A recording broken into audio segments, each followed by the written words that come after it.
Hey, it's Brett, and this is Brett and Some Books. Today we're continuing the plot to overthrow the White House, or the plot to seize the White House by Jules Archer.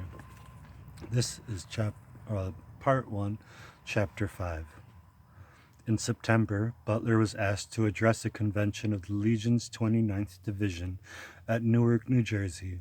On the Sunday morning that he was in the city, his phone rang in his hotel room. It was McGuire, who was in the lobby and asked to see him.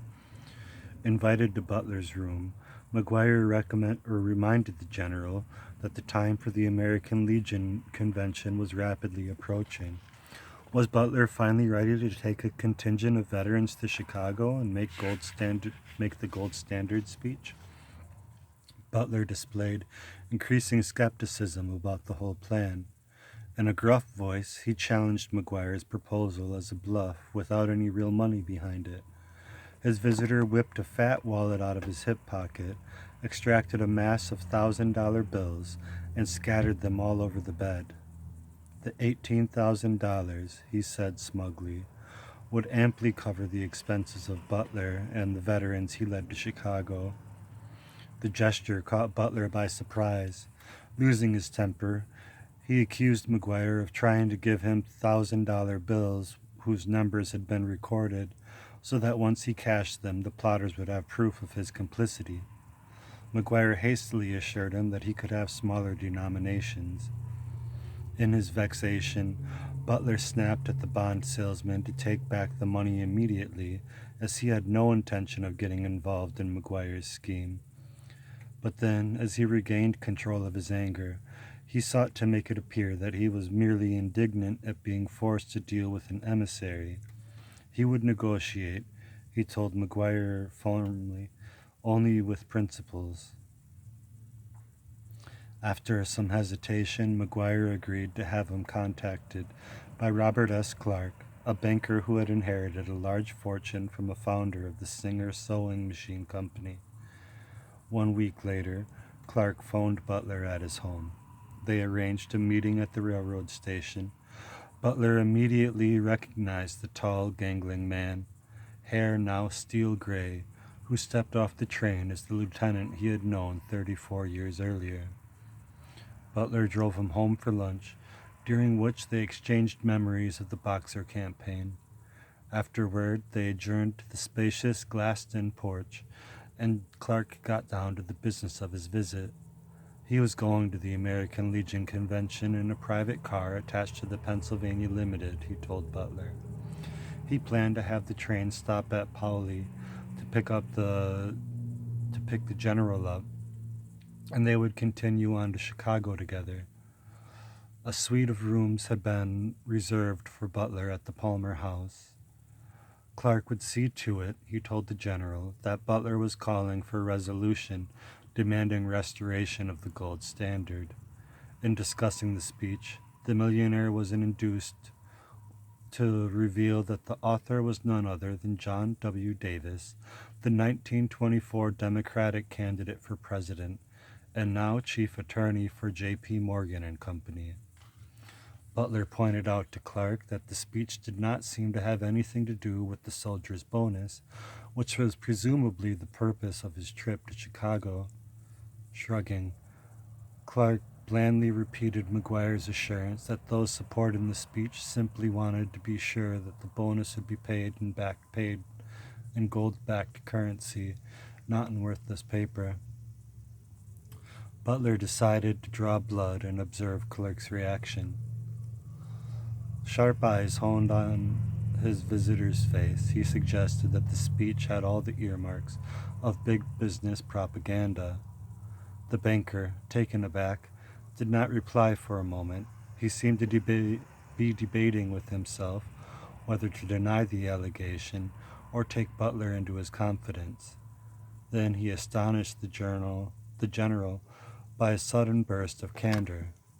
He had a personal fortune of $30 million, he revealed, and he was greatly worried about losing it to a Roosevelt inflation runaway government spending unbridled by the need to back each paper dollar with gold.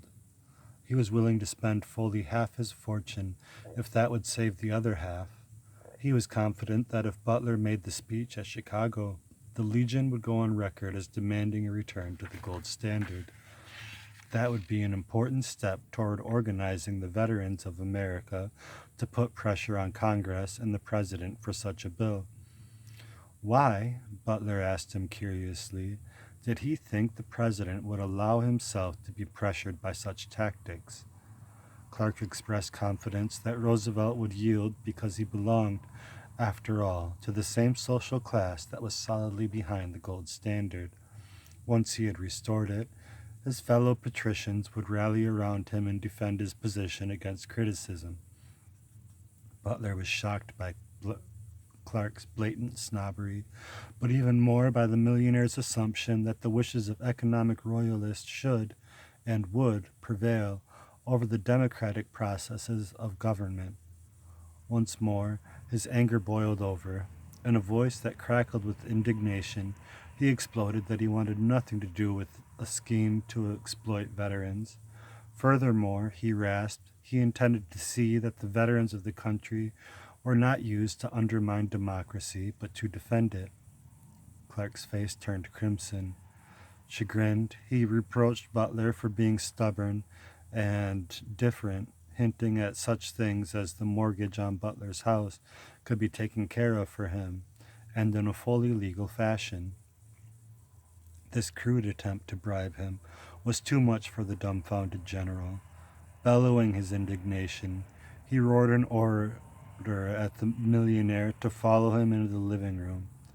Clark meekly trailed him into a large hall resplendent with flags, banners, decorations, plaques, scrolls, citations, and other symbols of esteem that had been presented to the general during his long career in the Marines. The hall was flanked at both ends by huge canopies on tall poles, blessings umbrellas awarded by the unanimous vote of the people of Chinese cities only to their greatest benefactors. Quivering with rage, Butler pointed out to Clark that most of the awards in the hall had been given to him by poor people all over the world, and he vowed that he would never betray their faith. Ordering Clark to inspect them until he understood the enormity of his mistake, Butler stormed off to his study, pacing back and forth in an effort to simmer down. In a few minutes, a chastened Clark joined him and meekly asked permission to make a phone call to McGuire at the Palmer House in Chicago. As Butler listened stony-faced, Clark informed McGuire that for, quote, excellent reasons, end quote, the general would not be coming to the convention. McGuire was reminded that he had money enough to do the job alone and could, quote, send those telegrams. At the completion of the call, Clark then apologized so contritely that his host, mollified, forgave him. To lighten the strained atmosphere, the conversation now returned to the Boxer days until it was time to drive Clark back to the station to catch a 6 o'clock train from Pauli. Butler felt ambivalent about having revealed his true feelings. On the one hand, it made him feel better to get them off his chest. Tact and restraint and subterfuge were alien to his nature. On the other hand, it seemed hardly likely that after his explosion the plotters could possibly believe they could persuade or buy him. He would have no further opportunity to ferret out their plans. A few days later, he carefully studied a newspaper account of the proceedings of the American Legion Convention in Chicago.